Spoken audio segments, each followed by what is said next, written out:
All right. Good afternoon, Tuscaloosa and Internet World. This is the Joe Gaither Show right here on BamaCentral.com, part of the BamaCentral.com broadcasting networks. I'm Joe Gaither. You can follow me at Joe Gaither6 on the Twitter, YouTube, on the Facebook, Instagram, wherever you get your social medias. Of course, follow Bama Central for all of our great coverage. We've got Katie Wyndham, Austin Hannon, Blake Byler, Chris Walsh, everybody doing great coverage, covering all things Alabama, and it's been a busy week, even though we are in the off season. Our guys are putting in great work. So visit BamaCentral.com to find out all of our coverage. Our man Austin Hannon had a one-on-one interview with the new Alabama baseball coach, Rob Vaughn. So you definitely want to check that out and find out what Rob Vaughn had to say about taking the job here in Tuscaloosa. But we've had a fun show here on the Joe Gaither Show this week. We spent Monday and Tuesday with you guys, the listener. Yesterday we were joined by Amari Jefferson, class of 2024 wide receiver from Chattanooga, Tennessee. I want to thank Amari for his time, and if you missed that, you can go check that out on Apple Music, Spotify, YouTube, anything, anywhere you find your playbacks,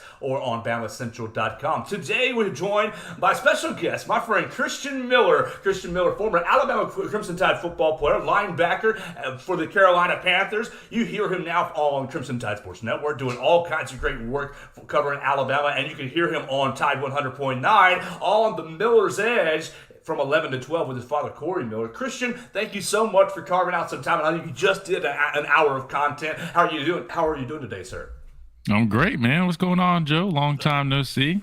Absolutely. I like the setup. I dig the setup. Is that what you guys have been doing each and every day? Are y'all on YouTube as well? Yeah. So first and foremost, thanks for having me on, man. I appreciate it. And I love it.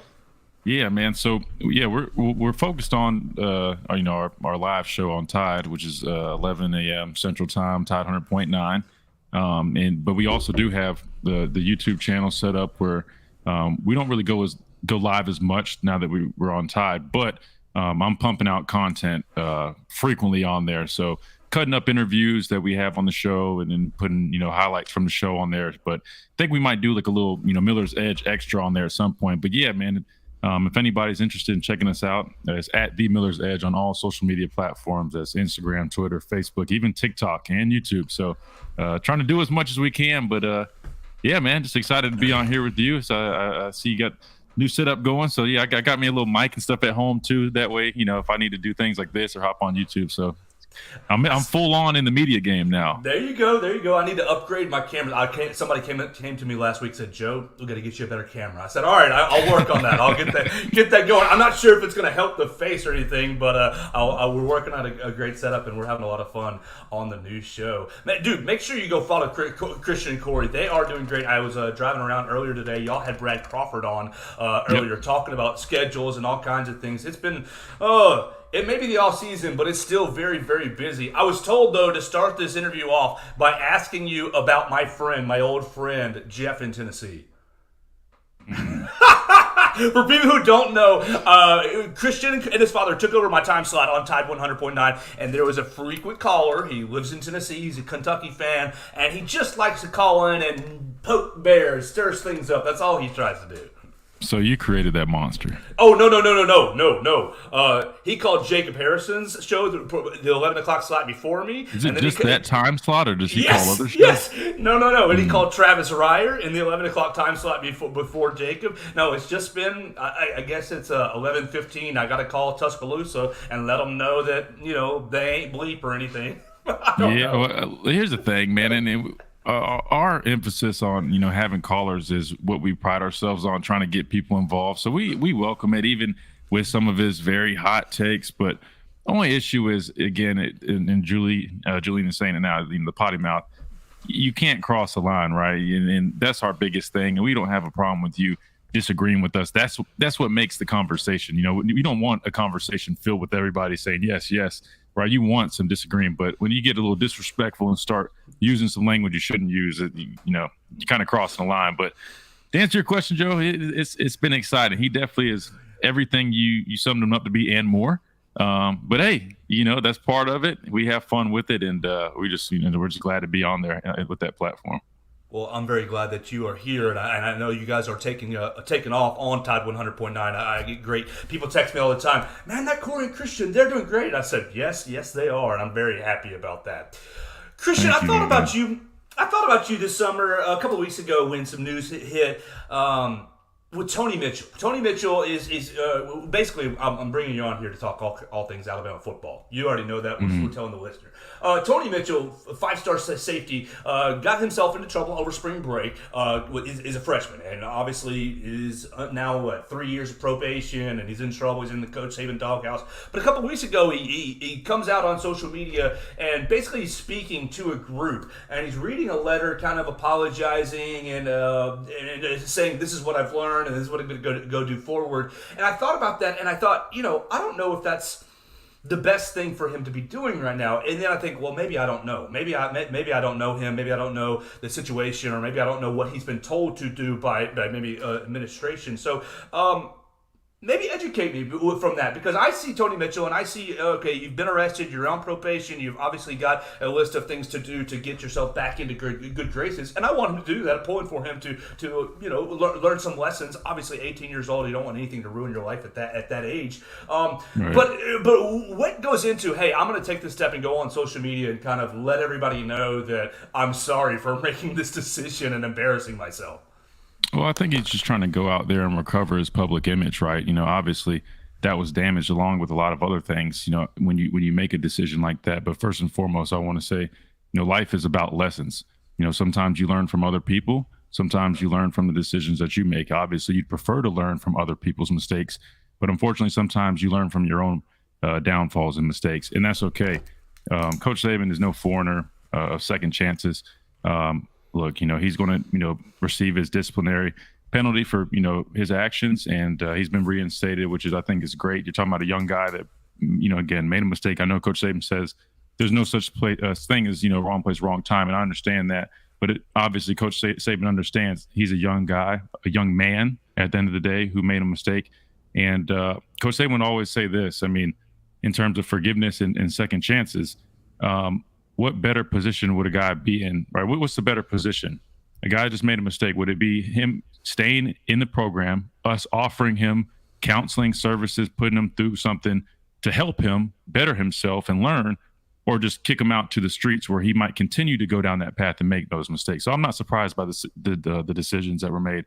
But to answer your question in terms of him going out there, I think it's him trying to get his name out there, let people hear from him personally, right? And almost kind of recover himself and his public image, because it's not necessarily the best start. Obviously, you're just getting on campus. He should have been in high school at the time, early enrollee.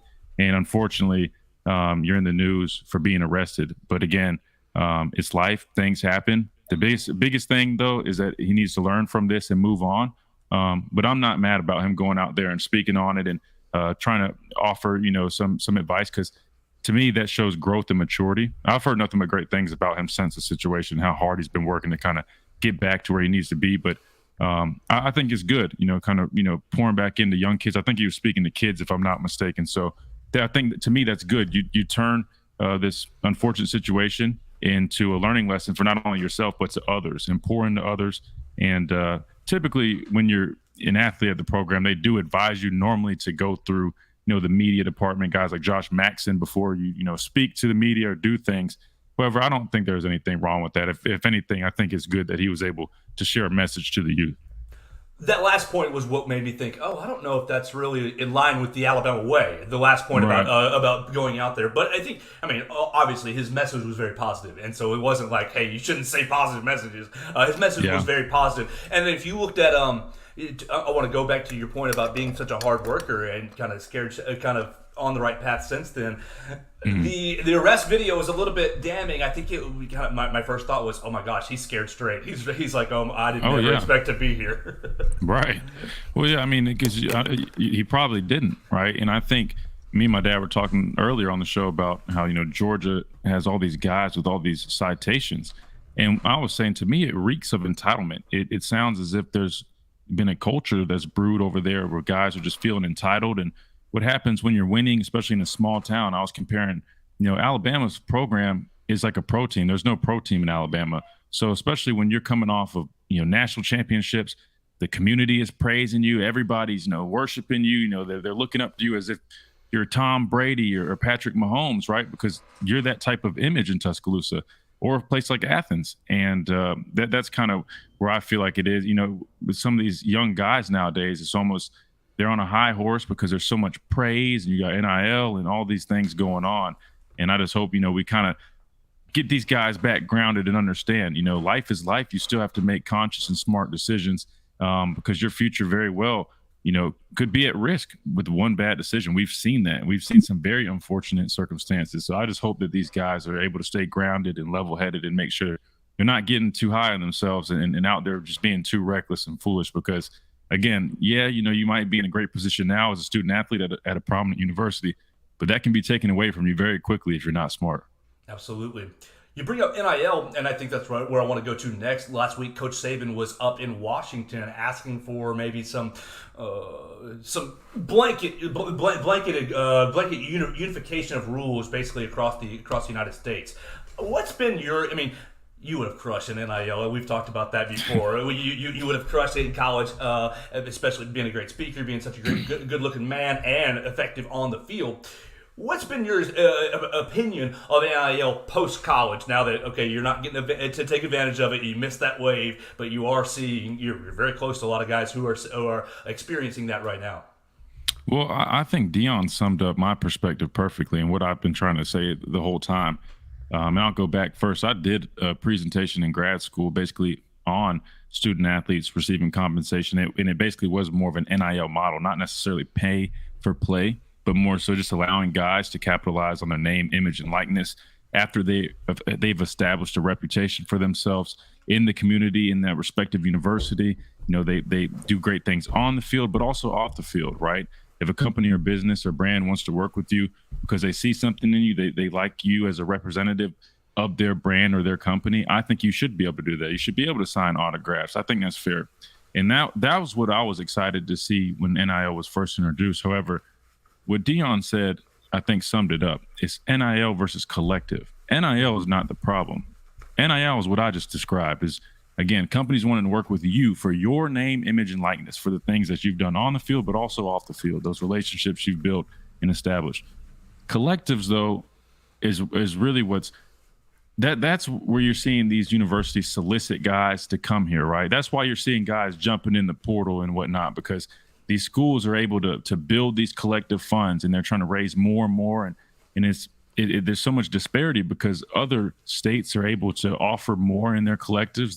They're allowing universities to take money, from TV deals and media deals and pour that into these collectives. So I don't like how there's disparity where, schools in California might be able to offer a $75,000 collective fund annually versus, Georgia and Alabama, they can only offer 35 or 40.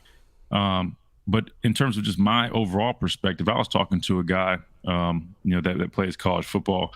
And he was saying how he brings in a few grand a month, even a little more. And he was saying how he's like, man, I wish I can, I can't wait till I'm able to even make even more. And that way I don't feel like I'm just kind of, getting by. And I'm like, getting by? I'm like, dude, do you know how much I made my freshman year in 2014 when I lived in the dorm? $125 a month. I said I drove an F-150 with like a 5.3 or 5.7 liter motor, whatever it was, a 5.0. I can't remember what motor was in there, but in a lift kit on there. I said $125 didn't even pay for my gas for the month. You know what I mean? I was able to figure it out. And I was talking to somebody recently, and I told them, look, I was so smart with my money when I was here. We didn't even have NIL or anything like that, but I was able to maximize my off-campus stipend. Spend as little as possible, the Pell Grants, all those different things. And I was able to leave college with thousands of dollars saved up. So I'm like, you're telling me y'all make, $4,000, $5,000, $6,000, $7,000 a month and y'all are just getting by? What are y'all spending it on? Because I'm like, if that was me, I probably would have walked away with six figures if I was here 4 years. Well, and in Tuscaloosa, I don't mean to be, it's not a very expensive town. It's not a very expensive place. Exactly. Now, maybe $4,000 or $5,000 is not a lot in California, New York, sure. But Tuscaloosa, man, you can move off campus, room with three other guys. You rent $1,600. Y'all each pay $400 a month for your room. You know what I mean? Like, eat as much as you can at the dining halls. Yeah, you're going to have to eat out every now and then, but utilize it, the snacks and the Gatorades that they have. That way you're not wasting a bunch at the grocery store. Anyway, I could go on a whole tangent about this just because I'm very, that's how I am with my money. I'm a very business-minded person. But the moral of the story is this. I don't mind the NIL at all in terms of, again, you've established yourself. I'll give you an example. Bryce Young, he's a Heisman Trophy winner. Companies and brands are going to want to work with them. Now, unfortunately, there's only going to be a handful of guys on each of these teams that actually really are going to be making actual money from NIL. But it is what it is. If you want to make more money, play better, or make a name for yourself. I don't agree with them being able, to entice these guys to get in the portal. I mean, we were talking on the show earlier. Colby Shelton, and again, I don't know him. That breaks personally. my heart. I don't know him personally. This is all speculation, but I'm just saying. You're talking about a freshman All-American who broke, records, hitting home runs. I think 25 home runs this past season.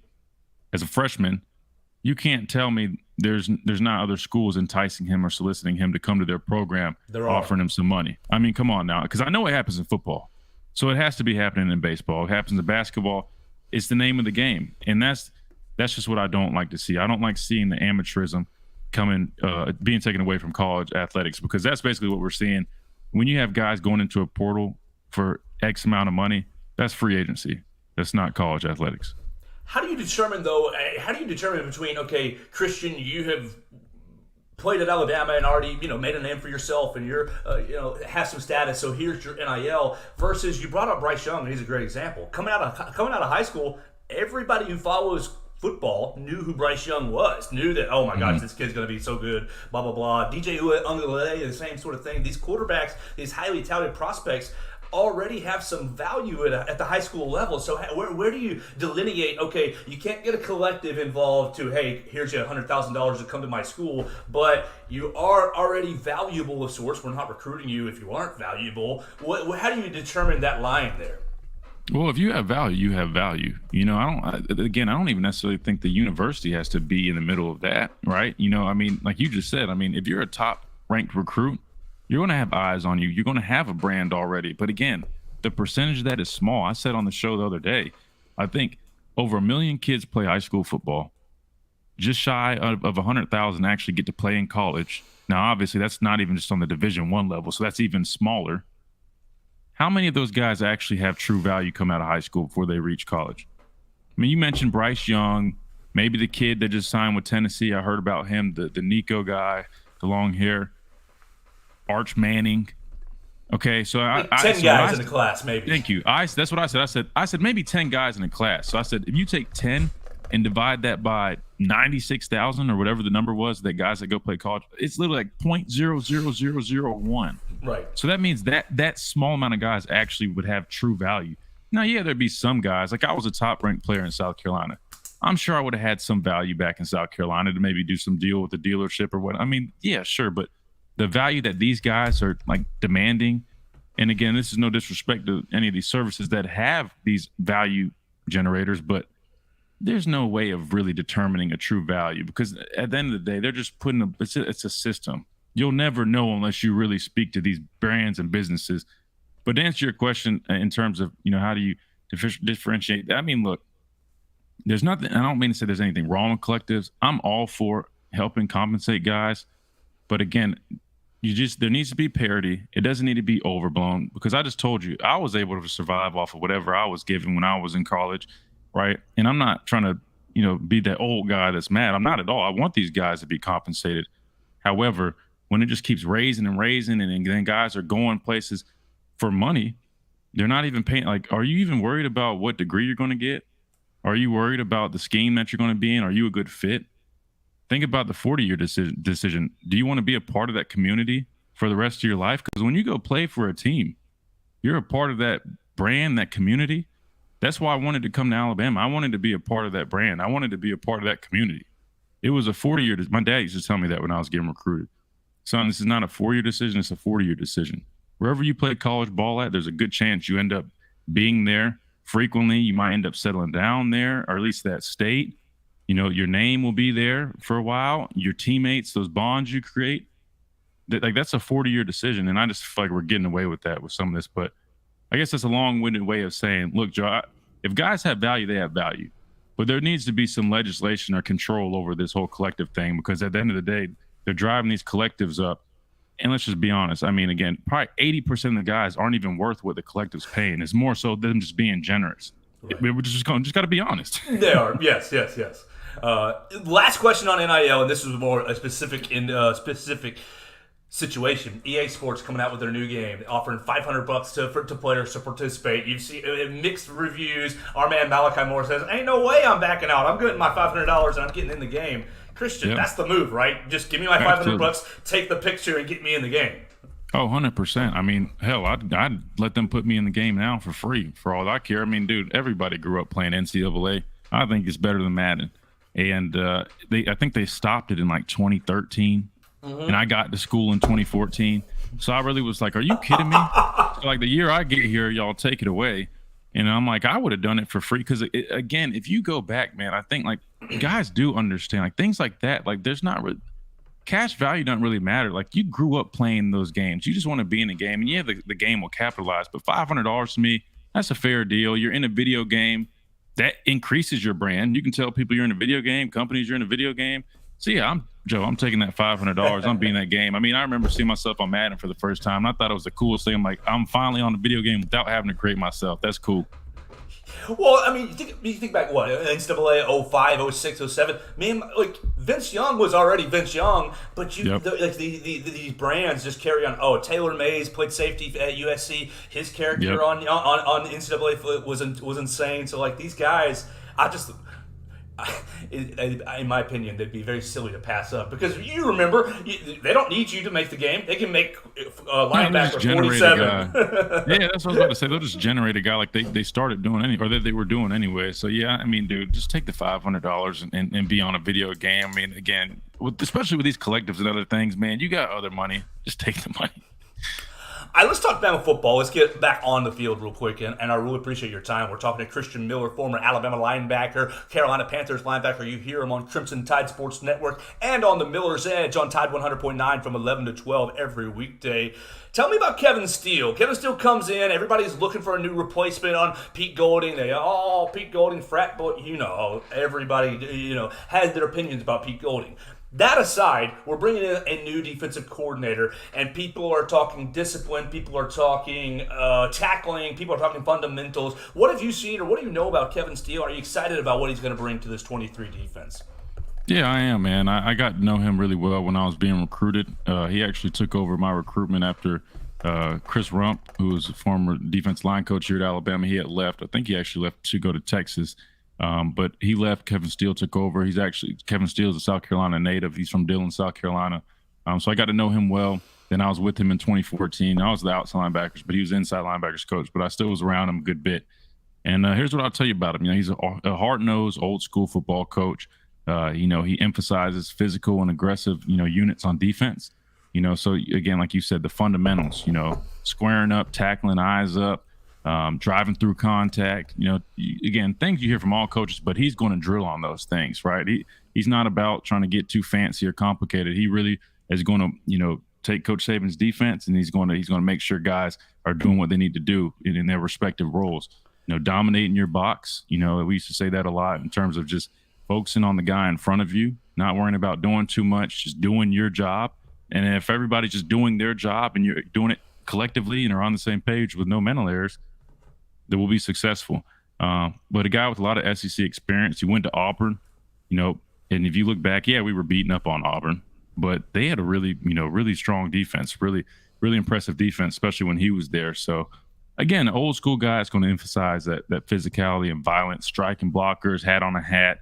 And so that's what you can probably expect out of him. I saw him last week or the week before over at the football camps, and we got to catch up, but really nice guy, especially, if you get to know him on a personal level. But when it comes to coaching, he's going to jump you. He's going to be on you, but it's tough love. And I actually think that's kind of what Alabama needs specifically on defense. Yeah, a lot of people have been complaining about the defense over the last couple of years. Do you think that Alabama has experienced a dip in tackling efficiency? Tackling efficiency? I mean, I'll be honest, I'm more of a guy I'd had to look at numbers to tell you. This is a feel, Yeah, as a feel, I mean, it's tough to say. I mean, look, in football, there's going to be missed tackles. I remember when I was there on some of the best defenses we had, plenty of missed tackles, right? So I don't know if I can necessarily say just missed tackles. I think more so it's just playing with that aggressive nature, really just playing in a dominant manner. That's what I want to kind of see come back, something that we grew accustomed to. I mean, I just look at the guys I played with in Jonathan Allen and Ashawn Robinson, Jaron Reed, Deron Payne. I mean, when I'm on the edge and those guys are next to me, you know what I mean? Like I used to tell people, again, like when they tell you just do your job, you really only have to do your job. I didn't need to do anything else. All I needed to do was set the edge on third down, rush the passer, keep contained, don't get past the quarterback, just keep stay in my rush lanes, communicate the games we were working up front, and we would be successful. I'm trusting Reuben Foster and Sean Dion Hamilton and Reggie Ragland behind me that they're going to play sideline to sideline. If I need to close on a puller on a counter, I'm going to get the ball kicked, and those guys are going to be able to make that tackle. I trust them 100%. I trust that if I can rush the passer and keep that quarterback confined, that my secondary can cover these guys for long enough for me to get a sack, or I can force an air throw, and then those guys come up with a batted ball or interception. That's what I feel is missing, is just that camaraderie, that intensity, where guys really, again, we used to jump each other. We used to hold each other accountable. If you didn't run off the field, right, if you even, walked the last 2 inches, guys will tell you, nah, get back off the sideline and come back, do it again.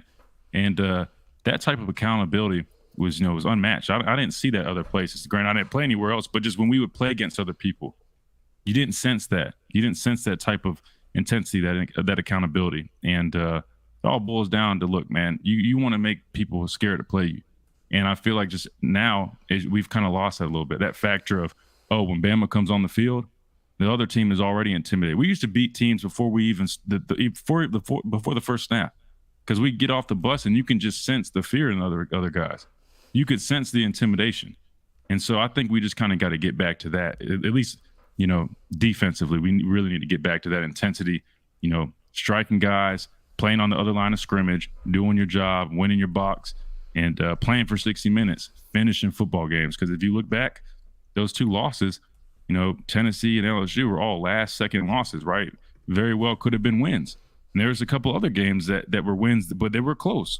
And so, again, playing with intensity, physicality, and violence, and finishing, playing 60 minutes in the game. All right, let's keep going on the defense real quick. You've lost Will Anderson, you've lost Henry To'oTo'o, and you've lost Jordan Battle, 3 leaders at every level of the defense.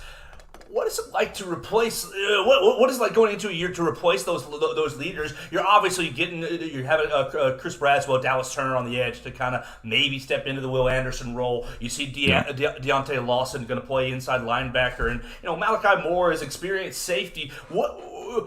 What does it mean, or how does a leader really kind of evolve or step forward from a defense when, okay, we have a leadership void, somebody has to step up? What goes into Jimmy's going to step up, Johnny's going to step up, Billy's going to step up and be the leader? What goes into that as a group? You just got to assert yourself. I mean, I stepped up into a leadership role my senior year, and, we had guys leaving the year prior, Rashawn Evans, Sean Dion Hamilton, Anthony Averett. I mean, a ton of guys leaving, right? But again, you just have to assert yourself and step up.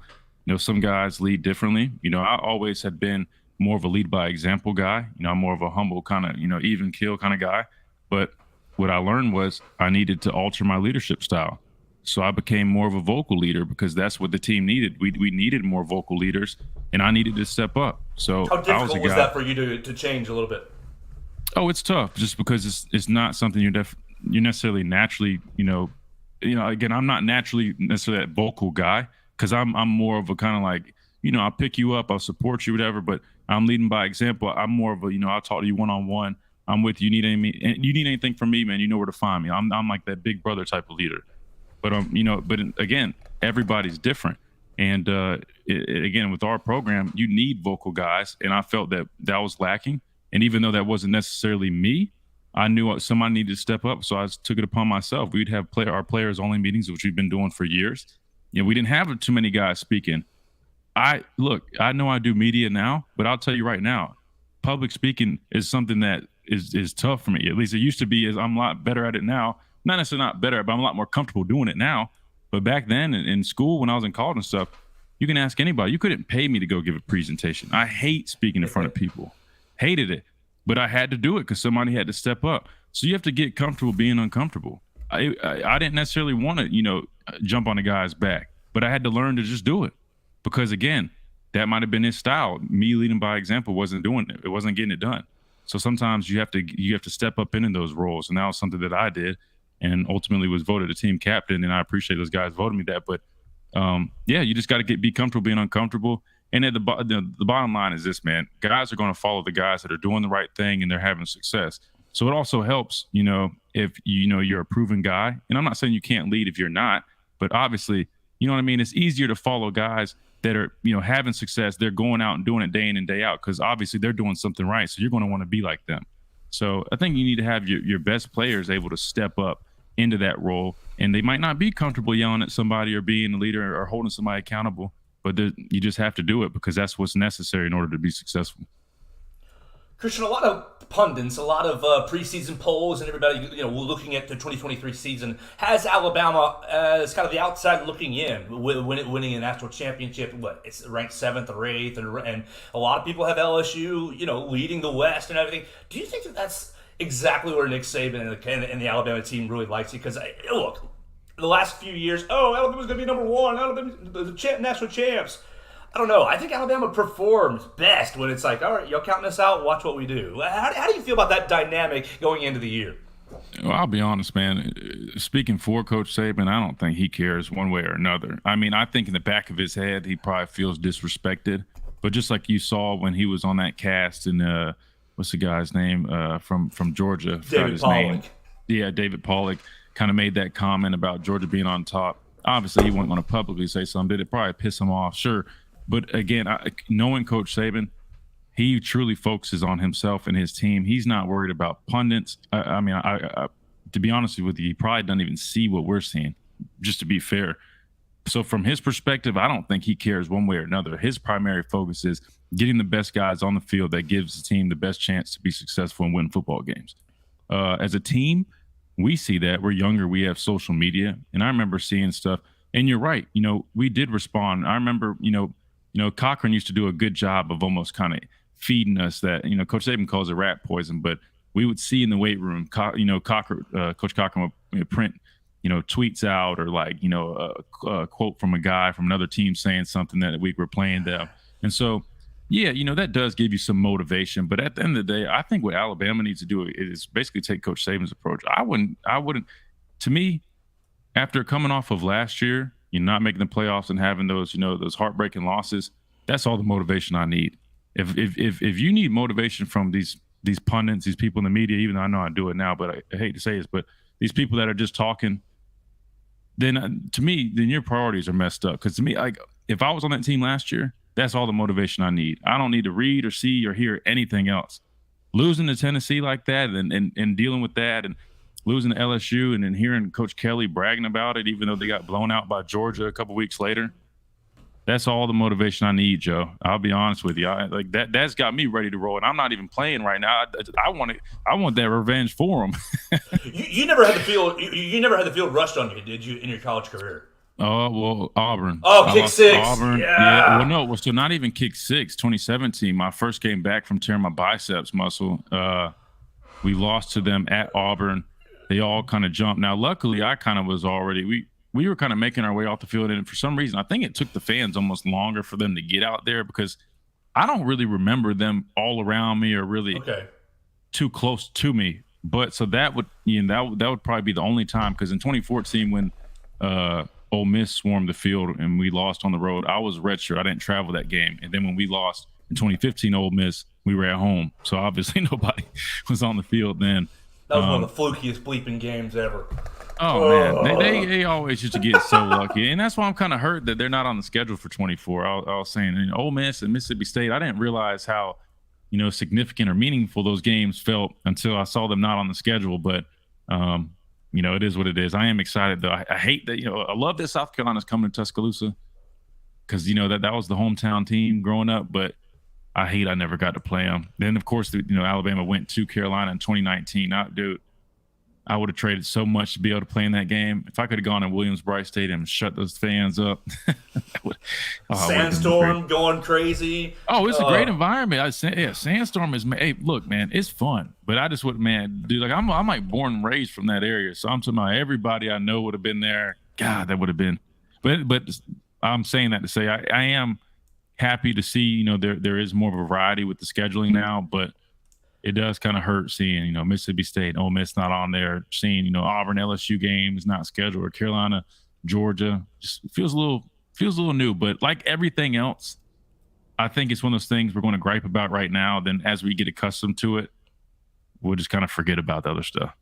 Well, I think we'll enjoy it down the road once you realize, oh, our player is getting to go to South Carolina, and South Carolina's coming back here, and we're going to Mississippi State, we're going to Ole Miss, seeing all the venues. It's not right that you played here and didn't get to go to South Carolina, didn't get to play them. I've got you Oh from, no, that was foul, man. From 14 to 18, and didn't 5 years. 5 years and you don't play them? Never That's not sniffed right. the Carolina helmet, man. Nope, not even close. I don't know how that didn't happen. That's a failure on the part of the SEC. Yeah. So in that regard, and I know I totally segued in this, but in that Well, it's all regard, good. man, I'm so happy to see the variety of these scheduled games. But it does feel a little weird. But like I said, it's one of those things we're going to get used to. But in my opinion, I feel like this proves that you almost have to go to a 9-game schedule. You don't have to, but I feel like you're going to need to go to a 9-game schedule to be able to squeeze in all these good matchups. Because now you look at the team. The SEC was already the greatest conference with the greatest teams, but then you bring in the addition of Oklahoma and Texas. I mean, there's so many great teams with such rich history, right? I mean, it's fun. Like you said, I think at the end of the day, the fans win. Like you said, these venues, man, this is exciting. Texas coming here, and it's not even the 24 schedule yet. So that I'm excited for that. That's going to be a common thing, a frequent thing with them now. Oklahoma, it's really exciting, man. I'm makes me even more proud to say I played in the SEC, because it just goes to show we're clearly the most dominant conference out there. Absolutely. I got 2 more questions for you, and we're going to go to the offense side of the ball. I want to know. Let's go Bryce Young first, and then we'll do the Alabama quarterbacks. Bryce Young is drafted to your Carolina Panthers. You spent several years with the Panthers. How do they got rid of DJ Moore, to my Bears, thank you. But how do you think Bryce Young is going to assimilate to the pro game with maybe not as needs more weapons in Carolina? How do you think he's going to perform over there in Carolina? Yeah, we talked about this on our show the other day, and I posted a clip. So if you want to hear that on our YouTube, it's at the Miller's Edge. I kind of broke that down. So I'm glad you asked this. Look, Bryce needs to be Bryce, right? That's all he needs to do. And we've seen Carolina, they've been investing in their offensive line, finally, something that they kind of put off for quite a while. They've finally done that. They've gone out, they've gotten a couple veteran receivers, and Adam Thielen, DJ Chark, you drafted Jonathan Mingo in the 2nd round. So they're investing in Bryce. They're giving him the weapons, they're giving him the protection. All he needs to go in there and do is be himself. Be that poised, confident, calm, cool, collected guy that he is. Make the throws that he needs to make. Don't make mistakes. And then when you have to, make plays, which we've seen him do day in and day out here at Alabama. That's who he is. He's that Houdini-like player, that Steph Curry-esque facilitator with the football. He's going to get his guys the rock. He's going to, feed them. He's going to protect the football, but he's going to, most importantly, make plays when his best is needed. And so I think he's going to transition just fine. Again, people have to be realistic, though. I mean, this is the NFL. I don't necessarily see him going out there and just tearing it up and having a Heisman-esque, first season, because again, transition to the NFL at any position is tough, but the quarterback position is definitely difficult. But I don't think there's any other guy out there more prepared for that transition at the quarterback position than him. You're talking about a guy who eats, sleeps, and breathes football. All he wants to do is be the greatest football player that he can be. He's a great leader, brings great energy, and I'm hearing a lot of stuff from the guys on that team just talking about that aura that he brings to the locker room, on the field. It's like that humble type of swagger where, he's not saying much, but his body language and his expressions are. He's making the throws, and, you can just tell he's feeling it, but he doesn't need to say too much. And I think that's exactly what they needed in Carolina. They needed a quarterback.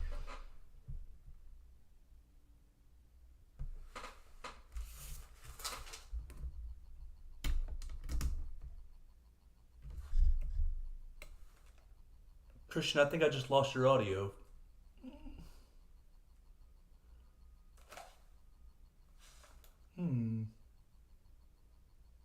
I don't know if that's on my end or not. Actually, what I'm going to do is remove and add. How'd that go? Oh, what a bummer! No, I can't hear you. Oh, man, what a bummer. What a fail. Let's see.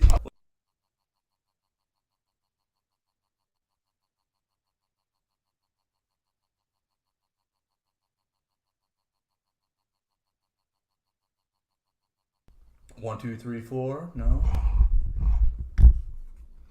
All right, well, we're not going to sit here and waste Christian Miller's time. I really appreciate your time today, Christian. You were freaking awesome, and I really appreciate everything that you gave to the listeners today. Go out and follow the Miller's Edge. Listen to Corey and Christian Miller. You can find them every single day on Tide 100.9 from 11 to 12 a.m.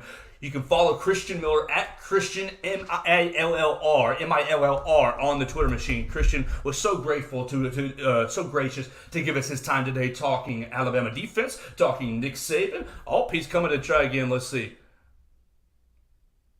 No, it's okay. I can't hear you. It's all right. Oh, it's all right. I appreciate your time. Go follow Christian Miller at Christian Millr on the Twitter machine, and you can find him on the Miller's Edge each and every weekday on Tide 100.9. I appreciate Christian Miller. Let's go and finish the show with just a little bit of topics on the SEC schedule. Christian basically set up how he likes a lot of the mix-ups, and we did an instant analysis last night on BamaCentral.com, and I think it's awesome. I'm really looking forward to the schedule. Now, yes, Christian outlines we're not going to have Mississippi State or Ole Miss this year. Oh my gosh, first time since 1947 that you're not going to have Mississippi State on the schedule. That is going to be very strange. It'll be strange to not have Ole Miss, but in order to rotate the schedule through, you got to get rid of some. So Alabama removes Ole Miss, Mississippi State, and Arkansas from its schedule. Not Alabama, the SEC, on behalf of Alabama. And so you're playing, look, our traditional rivals. You got to play Auburn, you got to play Tennessee, and you're playing LSU.